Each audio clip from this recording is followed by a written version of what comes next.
गुरुवारी महायुतीचे आमदार राम सातपुते यांनी राष्ट्रवादी भवन कार्यालयास भेट दिली। यावेळी जिल्हाध्यक्ष संतोष पवार, कार्याध्यक्ष जुबेर बागवान यांनी आमदार राम सातपुते यांचे राष्ट्रवादी भवन कार्यालयात जंगी स्वागत केलं। महाराष्ट्राचे माजी मुख्यमंत्री स्वर्गीय यशवंतराव चव्हाण यांच्या प्रतिमेस मान्यवरांच्या हस्ते पुष्पहार घालून बैठकीस सुरुवात करण्यात आली। सोलापूर लोकसभा महायुतीचे उमेदवार राम सातपुते व माजी पालकमंत्री तथा विद्यमान आमदार विजयकुमार देशमुख यांचे राष्ट्रवादी सोलापूर शहर जिल्हाध्यक्ष संतोष पवार व कार्याध्यक्ष जुबेर बागवान यांनी पुष्पगुच्छ देऊन स्वागत केलं। आपल्या मनोगतात जिल्हाध्यक्ष संतोष पवार यांनी अजितदादा यांच्यासाठी सर्वश्रेष्ठ आमचे शक्तीस्थळ आहेत। महायुतीची उमेदवारी राम सातपुते यांना जाहीर झाली, त्यानिमित्त राष्ट्रवादी काँग्रेस पार्टीच्या वतीने आम्ही आपल्या उमेदवारीचे स्वागत करतो असं मत व्यक्त केलं। माजी गटनेते आनंद चंदनशिवे यांनी त्यांच्या मनोगतात महायुतीचे उमेदवार राम सातपुते यांच्या कार्याचं विशेष कौतुक करून आम्ही सगळे दादांच्या नेतृत्वात आपल्या सोबत आहोत असं प्रतिपादित केलं। कार्यक्रमाचं सूत्रसंचालन प्रकाश जाधव, नागेश निंबाळकर यांनी केलं, तर प्रास्ताविक युवक अध्यक्ष सुहास कदम यांनी केलं, तर प्रमोद भोसले यांनी आभार मानले।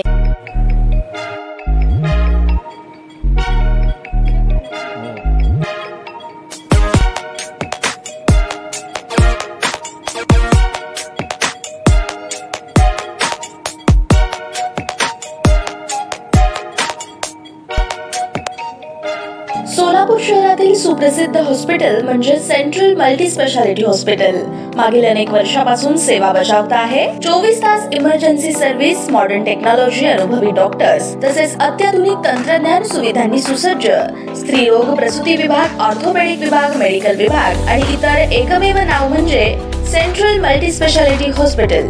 पत्ता गणेशपेठ शॉपिंग सेंटर, मंगळवार बाजार, सोलापूर। ताज्या बातम्या पाहण्यासाठी प्राईम महाराष्ट्र न्यूज चॅनलला सबस्क्राईब करा।